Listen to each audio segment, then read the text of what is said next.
Hola, muy buenas noches. Mi nombre es Gerardo Hernández Flores, estudiante de la carrera en Ingeniería Industrial Semipresencial. Este es un trabajo de estadística inferencial de la unidad 2 con el tema estadísticos para describir y explorar, comparar datos de probabilidad, impartida por el profesor ingeniero Morales Ibarra Juan José. Como tema 1 tenemos lo que es la medida de tendencia central. Y con esto vamos a resolver dos ejemplos que nos plantea este tema. El ejemplo 1 es que una empresa que manufactura productos médicos requiere realizar un estudio de los resultados del diámetro en la producción de sondas Foley. Y a continuación se muestra el estudio de 500 muestras del diámetro.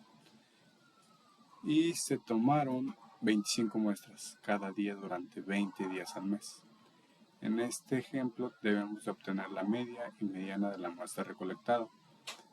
En este caso, como queremos obtener la media y mediana de esta muestra, podemos utilizar lo que es el programa Minitab para hacerlo de una manera más factible y más rápida.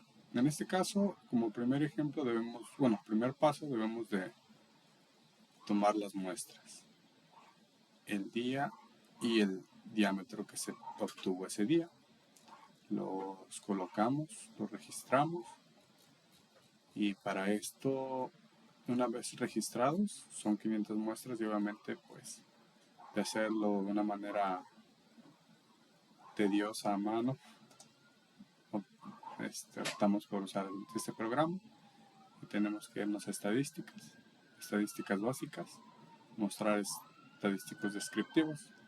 En pues como queremos obtener la mediana y la media del diámetro, que es lo que varía, en las variables colocamos lo que es el diámetro, y en estadísticas, donde se muestran los estadísticos descriptivos, pues como podemos ver ya está predestinada los valores, pero en este caso debemos de obtener queremos obtener lo que es la media, la mediana y si acaso la moda. Le damos a aceptar y el estadístico descriptivo es aquí el diámetro. En estadísticas lo que es el variable es el diámetro, son 500 muestras. La media es de 0.80613. Esa es la media. La mediana es de 0.80603. Y el rango mínimo es de 0.779875. Y el valor máximo es de 0.81306. Y así obtenemos lo que es la media y la mediana de estos datos que tenemos registrados de una manera más fácil. En el ejemplo 2, tenemos que una empresa que manufactura productos aeroespaciales requiere realizar un estudio de los resultados del diámetro interno de la producción de formers, de fuselajes en un avión. Y a continuación se muestran lo que es el estudio de 125 muestras de diámetro interno y donde se tomaron 5 muestras cada día durante 25 días. En este ejemplo debemos de obtener lo que es la media mediana de las muestras recolectadas. Pues para eso vamos a utilizar el programa Minitab. También. En este caso tenemos las muestras recolectadas, lo que es la muestra, el número de muestra, el día que se tomó y el diámetro que se obtuvo de ese día. Y para obtener lo que son las medias y las medianas, vamos a estadística básica, mostramos los datos descriptivos de estos, la variable que es el diámetro, en estadísticas lo que queremos obtener, mediana, la media, le damos tal vez la moda, si hay un valor que se repite, le damos a aceptar. Y ahora aquí tenemos los datos estadísticos descriptivos, la variable que es el diámetro, el número total de muestras, que fueron 125, la media, que es 6.2496, la mediana es 6.2496. En este caso no hay moda, el valor mínimo es de 6.2397 y el valor máximo es de 6.2604. Con esto concluimos lo que son las medidas de tendencia central en lo que son media y mediana de la muestra que debemos de recolectar de estos ejemplos. A continuación, el tema de medidas de variación. Y como ejemplo 1 tenemos que los científicos ambientales midieron las emisiones de gases del invernadero de una muestra de 125 automóviles y las cantidades que se listan a continuación están en toneladas por año, expresadas como equivalentes de CO2. En este ejemplo, lo que debemos obtener es el rango, la desviación estándar y la varianza. Como lo habíamos mencionado antes, estaremos trabajando con Minitab.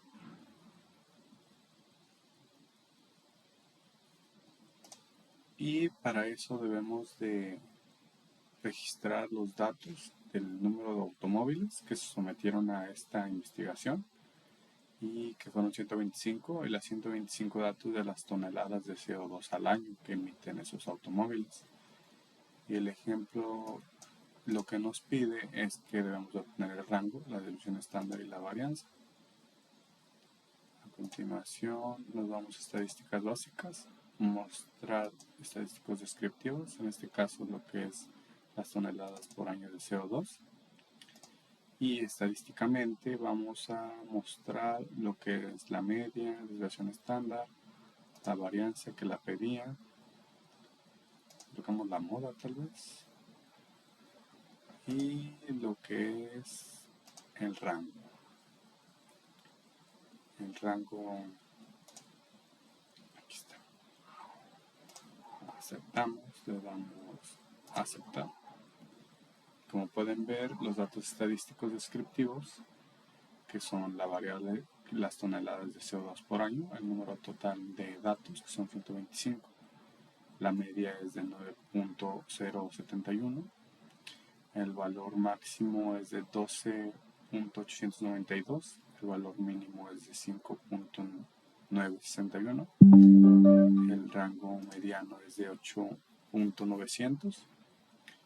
Lo que aquí nos pedía era la varianza. La varianza es lo más alejado que se encuentra de la desviación estándar. La desviación estándar es lo más alejado que se encuentra del número total de datos.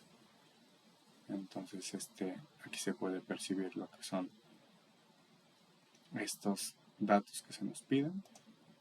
En el siguiente ejercicio, que es la representación del tiempo de años para obtener el título de una licenciatura, que en este caso tomo las muestras aleatoriamente de estudiantes universitarios que van a obtener su título de licenciatura según los datos de la US National Center of Education Statistics.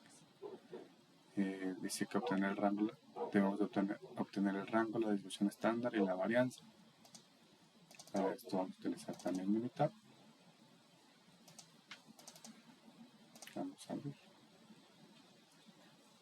Como primer paso, debemos registrar los datos. En este caso fueron un número total de estudiantes de 30, el tiempo de años que se tomaron para graduarse. A lo mejor fue medicina, es el que estudió 7 años.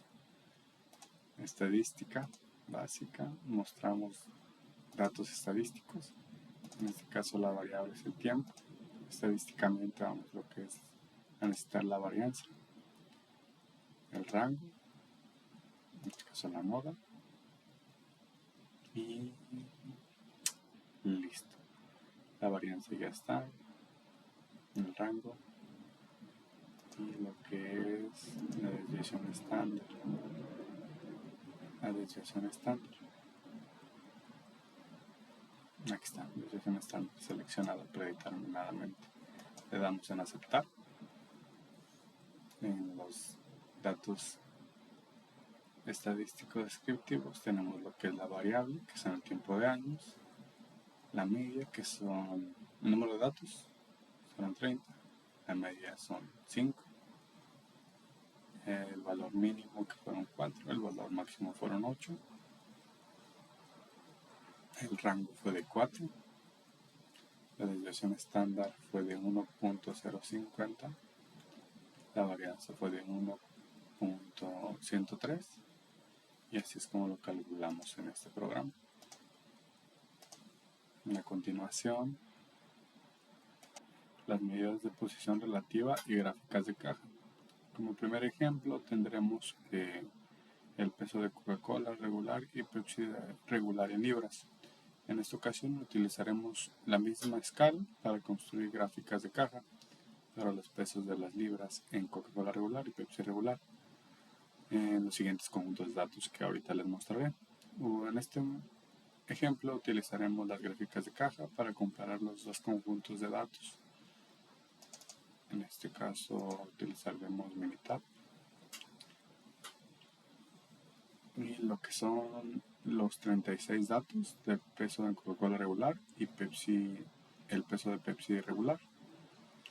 Ahí colocamos los 36 datos que tenemos registrados y para una gráfica de caja nos vamos a estadísticas básicas, gráfica, aquí en gráfica de caja.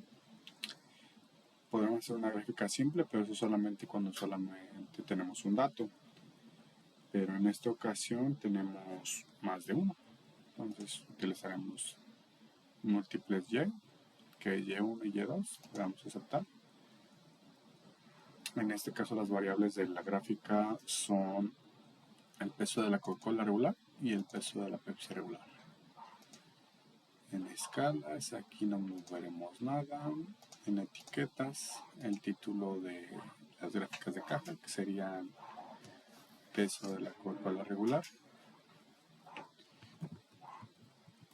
peso en libras de Coca-Cola regular y peso Pepsi regular.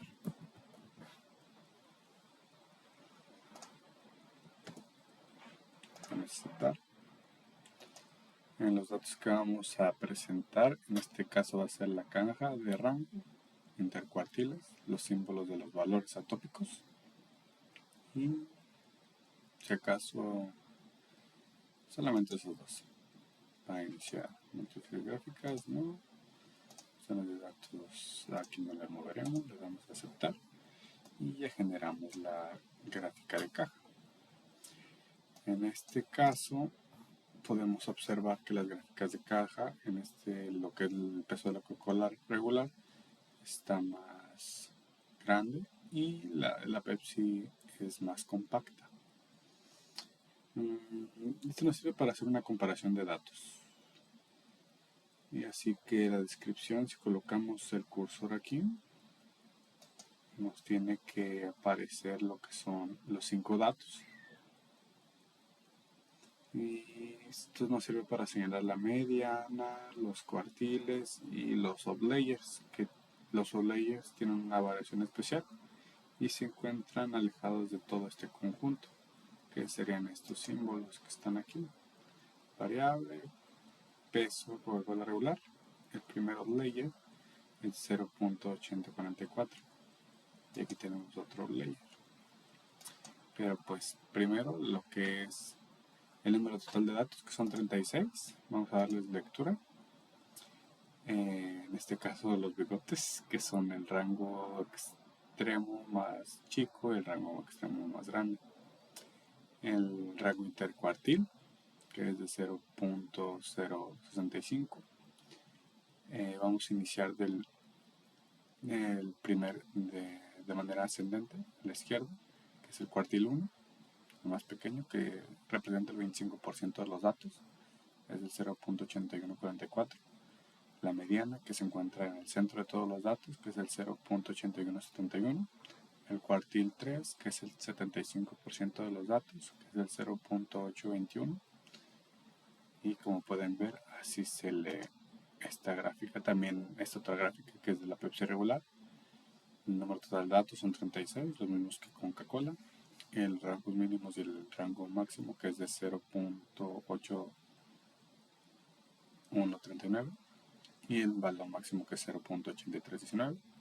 El rango intercuartil, que es de 0.049. Y vamos a darle lectura de izquierda a derecha, del menor a mayor, que es el cuartil 1, el 25% del peso, es el 0.8221. 8211, perdón, la mediana, que es 0.8233, el cuartil 3, que es de 0.826, y como tal esto sería una gráfica. Y los layers que tienen una variación especial.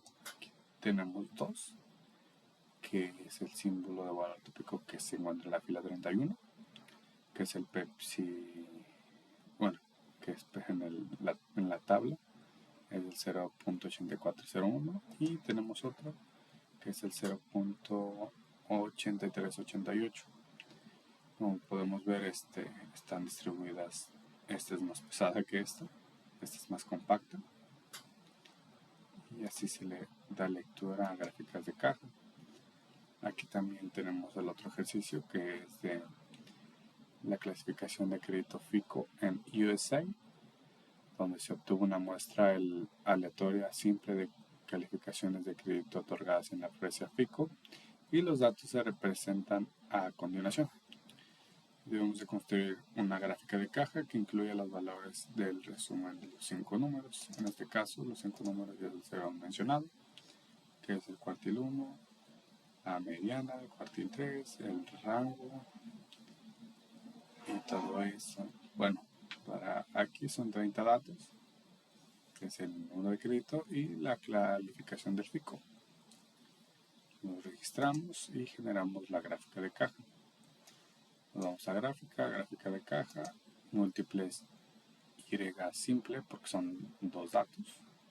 Le damos en aceptar, le damos el número de crédito y la calificación del FICO, que son las variables de la gráfica que vamos a generar. En escalas, aquí no movemos nada. En etiqueta le ponemos como título el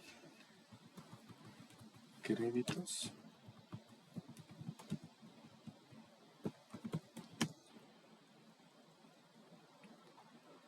y su calificación.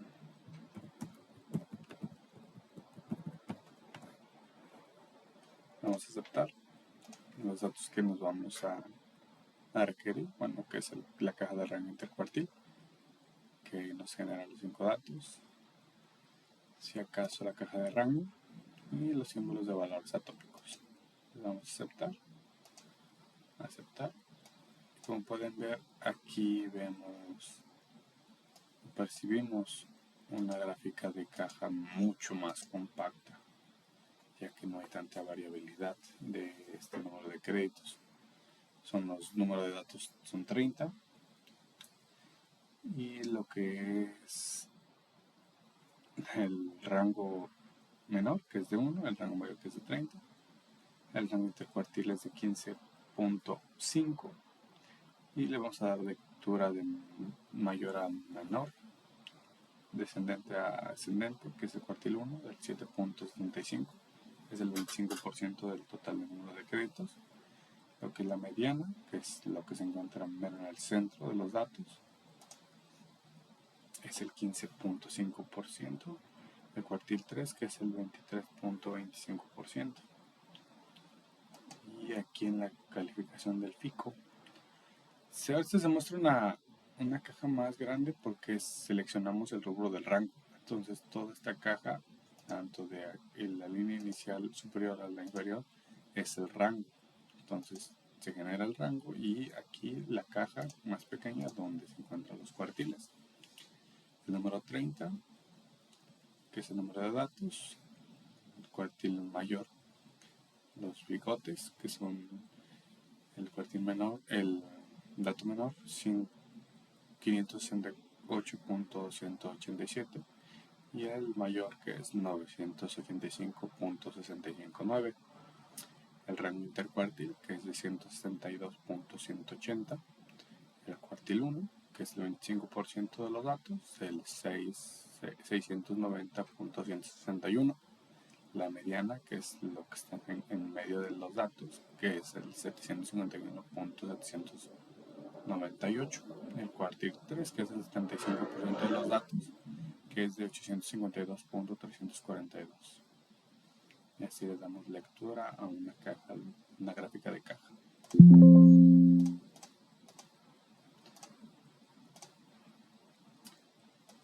A continuación, el siguiente tema, que son los conceptos básicos de probabilidad. En este caso, como ejemplo, ejercicio 1, tenemos el análisis de la siguiente lista de los 8 resultados posibles cuando una pareja tiene 3 hijos. Aquí tenemos la tabla que se muestran los datos. El primer hijo, que puede ser niño, niño, niño, niño, 4 veces niño y 4 veces niño, 50-50. Segundo hijo, que puede ser niño, niño, niña, niña, niño, niño, niña, niña, igual, refleja un 50%. El tercer hijo, que es niño, niña, niño, niña, niño, niña, niña, niña, igual genera un 50%. En este caso, calcularemos la probabilidad de cada evento. Como el primer evento tenemos que haya exactamente una niña, o que haya, como segundo ejemplo, que haya exactamente 2 niñas, y como tercer ejemplo, que todas sean niñas. ¿Qué probabilidad hay que se generen esas tres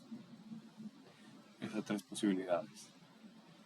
Y bueno, el análisis del resultado, pero como primero vamos a analizar nuestro espacio muestral, que es de tener 3 hijos, donde cada hijo puede ser niño. En este caso lo vamos a denominar como N, o niña, y su denominación va a ser ñ. De acuerdo a la tabla, los 8 posibles resultados son NN, el primer resultado, que sea niño, el otro en su 100%, el otro tiene un 75% de que sea niño, el otro igual, un 75% que sea niño, el cuarto igual un 75% que sea niño, en el quinto tenemos un 25% que sea niño y un 75% que sea niña, que son 2 niñas. En el otro igual, un 75% que sea niño, ya se invierten los papeles, y un 25% que sea niño. En el 7, un 75% que sea niño y un 25% que sea niño. En el 8, el 100% que sea niña. Y así tenemos el espacio muestral ya fijado. Cada uno de esos resultados tiene la misma probabilidad de ocurrir, ya que son iguales de probables. Por cada resultado es 1 de 8. Bueno, ahora calcularemos la probabilidad de cada evento, donde exactamente, el evento 1, vamos a poner el evento 1, donde hay exactamente una niña. Contemos con cuántos resultados tienen una sola niña. En este caso es NNN, NNN, NNN, NNN, NNN, NNN. Son 3. Total de casos, 3. Y su probabilidad es de 7 de 8. Entonces, en el número 2, en el supuesto número 2, donde que hay exactamente 2 niñas solamente, contaremos con que el número de probabilidades en sus totales de casos son solamente 3, porque su probabilidad es de 3 de 8, como lo podemos ver aquí en el espacio muestral. Y en el caso de que todas sean niñas, solo hay un caso, que es el número 8, donde la probabilidad es 1 de 8. Entonces, como tal, los conceptos básicos de probabilidad es en el analizar el espacio muestral que tenemos, desglosarlo y sobre eso usar lógica, más que nada. En el otro caso, que es la regla de la suma, como primer ejemplo tenemos la prueba del polígrafo, que suponiendo que se realiza al azar a una de las 98 personas, este es el ejemplo, que fueron sometidas a una prueba de polígrafo, donde calcularemos la probabilidad de elegir a un sujeto con un resultado de prueba negativo que no mintió. Aquí en la tabla tenemos el resultado de la prueba, positivo. La prueba del polígrafo indicó que si el sujeto mintió. El resultado de la prueba si es negativo, o sea que si la prueba del sujeto no mintió. El sujeto realmente mintió, se desglosan dos, que es no mintió, sí mintió. Al momento de realizarse la prueba, 15 no mintieron y 42 sí mintieron. La prueba del polígrafo fue falso positivo o verdadero positivo. El resultado de la prueba negativo fueron que 32 no mintieron y 9 sí mintieron. Y en la prueba del polígrafo fue verdadero negativo y falso negativo. Bueno, el resultado del polígrafo, suponiendo que se elija al azar una de las 98 personas que fueron sometidas a esta prueba, calculando la probabilidad de elegir a un sujeto con un resultado de prueba negativo o que no mintió, para eso lo solucionaremos utilizando una fórmula, que la solución es negativo o no mintió. Utilizaremos esos dos rubros y negativo u no mintió. Para eso es el puesto negativo más la prueba de no mintió menos la prueba de negativo u el de no mintió sobre el total del espacio muestral. El total es de 32 más 9, que es la prueba de negativo más la prueba del que no mintió. 32 más 9 más 15 más 32, que es la prueba del negativo por el que no mintió, menos 32, que es la prueba del negativo o el que no mintió, sobre el espacio muestra, que es a 98, porque es la suma de todo. Eso nos da igual a 41 más 47 menos 32 sobre 98. Y esto nos da un 56 sobre 98. Y esto es un 0.5714% de un resultado de la persona que no mintió. Como ejercicio 2 de la regla de las sumas, tenemos otro ejemplo, que es que suponiendo que se elija al azar a una de las 98 personas que fueron sometidas a la prueba, calculando la probabilidad que el sujeto tenga un resultado de prueba negativo o haya mentido. Caso pues distinto al anterior. Tenemos los mismos datos, pero ahorita el resultado de la prueba del polígrafo va a ser diferente. Como les había mencionado, vamos a usar la regla de probabilidad de la unión, que es esta formulita, donde A es el sujeto que tuvo resultado a prueba negativo y B es el sujeto que sí realmente mintió. Como paso 1, vamos a analizar los datos de la tabla, que es el total de las personas. Son 15 más 42 más 32 más 9. Nos da un total de 98 personas. Las personas con prueba negativa, que son A, que son 32 más 9, nos da un total de 41 personas, 41 personas, perdón. Y personas que mintieron, que son B, 42 más 9, 42 más 9, que sí mintieron, nos da un total de 51. Personas que mintieron y tuvieron una prueba negativa son 9. Aquí está. Ahora, pasos. Debemos de sustituir esta fórmula con los datos que tenemos. Todas sobre los 98 datos. 41 fueron las personas de prueba negativa. 51 las personas que mintieron y 9 las personas que tuvieron una prueba negativa y que mintieron también, sobre 98. Entonces nos da un total de 83 sobre 98. Y la probabilidad de que el sujeto tenga un resultado de prueba negativo o haya mentido en esta ocasión, hacemos la conversión de 83 sobre 98, nos da un 0.8469 o en su caso un 84.69% de probabilidad que el sujeto haya sido negativo o haya mentido en este caso. Así es la regla de la suma. A continuación, la regla de la multiplicación. Tenemos dos ejemplos en este caso, que es el ejemplo 1, que es el control de calidad en la fabricación de marcapasos. Como tal, el ejemplo nos dice que los marcapasos se implantan en los pacientes con la finalidad de estimular el pulso con el corazón. Cuando el corazón no puede latir por sí mismo. Cada año se implantan más de 250.000 marcapasos en Estados Unidos. Por desgracia, los marcapasos en ocasiones fallan. Aunque la tasa de fallas es baja, como de un 0.0014 por año, según datos de Pick-and-Make and ICD Generated Multifunction, de Marshall et al. Journal of the American Medical Association. Bueno, ese volumen, consideramos una pequeña muestra de 5 marcapasos que incluyen 3 que funcionan bien, denotados como por B, por la letra B mayúscula, y 2 que son defectuosos, detonados por D mayúscula igual. Un investigador médico desea seleccionar 2 marcapasos al azar para realizar un experimento.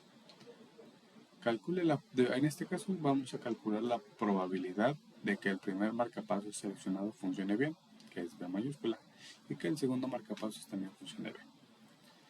Utilizaremos los siguientes supuestos. Que en el inciso A, donde supongamos que los 2 seleccionados aleatoriamente se realicen con la regla de multiplicación del reemplazo, de manera que el primer marcapasos seleccionado se reincorpora en la muestra de antes de elegir el segundo.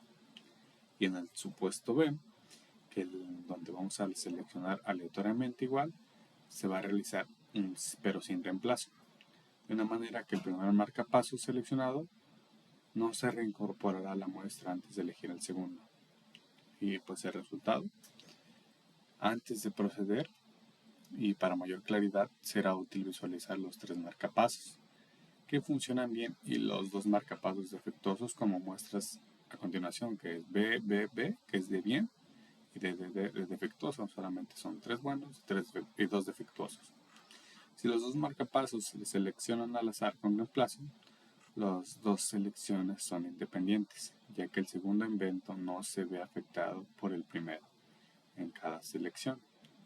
Hay 3 marcapasos que funcionan bien y 2 defectuosos, de manera que obtenemos la probabilidad de con reemplazo 2 posibilidades, la probabilidad 1A, que es de 3 buenos y 2 defectuosos, y la probabilidad B, que es de igual 3 buenos y 2 defectuosos, porque se reemplaza. En el primer marcapasos B nos da un total de 3 de 5, porque son 3 marcapasos buenos de 5. Lo vamos a multiplicar por igual en la probabilidad B, que es de 3 marcapasos buenos en un total de 5. Nos da, vamos a multiplicar lo que son los 3 por 3, son 9, 5 por 5, 25, y eso nos da un total de 9 entre 25 es igual a un 0.36, que es el 36% de probabilidad de que tengamos estos resultados. En este caso, si los 2 marcapasos seleccionados al azar, pero en esta vez sin tener un reemplazo, las 2 selecciones van a ser dependientes, ya que la probabilidad de que el segundo evento se ve afectada por el primer resultado. Y a continuación lo vamos a ver, ya que en la primera selección 3 de 5 marcapasos funcionan bien. Después de elegir un marcapaso que funciona bien en la primera selección, quedan 4 marcapasos solamente, incluyendo 2 que funcionan bien, por lo tanto se reduce la probabilidad. Como pueden ver, la probabilidad A tenemos que, al seleccionarlo, tenemos 3 buenos y 2 malos. Entonces seleccionamos uno y ya tenemos lo que es la otra probabilidad de seleccionarlo, solamente 2 buenos y 2 dañados. Entonces la probabilidad de cada marcapasos según los marcapasos B, el primer caso es de 3 de 5, porque la probabilidad A no tenemos todos los marcapasos. Y en la probabilidad B, al momento de ya sustituirlo, solamente tenemos 2 de 4, porque recuerden que es sin reemplazo. Como el número total de datos son 5, aquí ya seleccionamos, entonces al momento de sustituir los resultados van a ser distintos, ya no va a haber el reemplazo. Entonces ahora va a ser 3 por 2 son 6, 5 por 4 20, y 6 sobre 20 son 0.3. Y esa es la regla de la multiplicación como tal. A continuación tenemos otro ejemplo sobre la regla de la multiplicación, que es el ejercicio trata de neumáticos defectuosos, que en Whaling Tire Company produjo un lote de 5.000 neumáticos, que incluye exactamente 200 que están defectuosos. O sea, de 5.000 muestras, 200 están defectuosos. Y bueno, lo que nos pide es, si se seleccionan al azar 4 neumáticos para instalarlos en un automóvil, ¿cuál es la probabilidad de que todos estén en buenas condiciones? Ok, en este caso lo haremos en reemplazo, porque pues obviamente son 4 neumáticos que van a estar fijos, o no va a haber. Ok, en este resultado vamos a analizar lo que son los datos del problema, que es el total de neumáticos, que son 5.000, los neumáticos defectuosos, que son 200, y los neumáticos en buenas condiciones, que vamos a requerir nosotros, que son 5.000 menos 200, son los 4.800 que están en funcionamiento de manera correcta. Y queremos calcular la probabilidad de que los 4 neumáticos seleccionados estén en buenas condiciones. No queremos defectuosos, sin reemplazo. Ok, la probabilidad de que los 4 neumáticos estén en buenas condiciones, como se selecciona sin reemplazo, vamos multiplicando la probabilidad de cada neumático seleccionado que esté en buen estado, dado que los anteriores también lo están. Entonces la probabilidad va a ser de que los 4.800, que es restantes de los 5.000, que son 4.800 sobre 5.000 por 4.799 sobre 4.999. Se nota, si perciben, va a ir disminuyendo la cantidad, porque no hay un reemplazo para este caso. Y así sucesivamente, 4.798 sobre 4.998 por 4.797 sobre 4.997. El cálculo aproximado es de 0.96 por 0.96 por 0.96 o 0.96 al cuadrado, que nos da un 0.8493. Pero si deseamos el resultado exacto, hacemos la conversión y nos da un 0.849. Y la probabilidad de que los 4 neumáticos que hemos seleccionado y que se encuentren en buenas condiciones es de 84.9%. Y con esto damos por terminado lo que es los temas de estadísticos para describir, explorar y comparar datos. Muchas gracias.